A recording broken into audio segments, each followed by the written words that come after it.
Bible की 4 औरतें जिन्होंने खुदा की नाफरमानी की और खुदा के बंदों को मुश्किल में डाल दिया। Number 4, Herodias.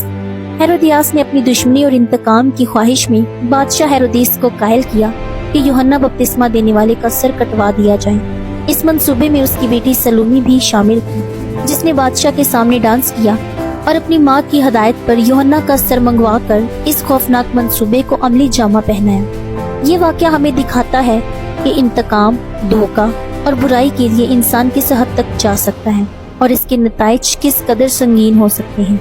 नंबर 3, दिलाइला। दिलाइला ने समसून के साथ धोखा किया। दिलाइला ने फलस्तीन की जानिब से दी जाने वाली रिश्वत के लिए समसून का सबसे बड़ा राज मालूम किया। उसके बाल काट दिए जो उसकी ताकत का जरिया थे। दिलाइला ने उसका राज इंकशाफ करके समसून को कमजोर कर दिया, जिसके नतीजे में वो गिरफ्तार हुआ और फलस्तियों के हाथों कैद और अजियत का शिकार बना। ये वाक़या हमें ये सिखाता है कि धोखा, लालच और दूसरों के भरोसे को ठेस पहुंचाना कितना संगीन हो सकता है। दिलाइला की कहानी न सिर्फ इंसानी फितरत की कमजोरियों को जाहिर करती है, बल्कि ये भी याद दिलाती है कि खुदा की राह से हटकर किए जाने वाले फैसले अक्सर तबाहकुन नताइज के साथ वापस आते हैं। नंबर 2, लूत की बीवी एक इबरतनाक मिसाल है नाफरमानी और गैर मोहतात फैसलों की।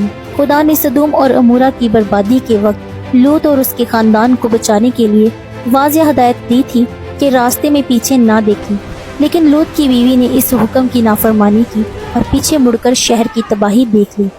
इसके इस अमल का फौरी और खौफनाक नतीजा निकला, वो नमक की सतून में तब्दील हो गई। ये वाक़या हमें सिखाता है कि खुदा के अहकामात की नाफरमानी सिर्फ ज़ाती नुकसान नहीं बल्कि इबरत का सबब बन सकती है। नंबर 1, हवा। हवा पहली औरत थी जिसे खुदा ने पैदा किया। शैतान ने उसे फरेब देकर ममनू फल खाने की तरगीब दी और वो इसके जाल में फंस गई। इस एक गलत फैसले के नतीजे में न सिर्फ वो जन्नत से निकाली गई बल्कि इंसानियत पर भी गुनाह का बोझ आ गया।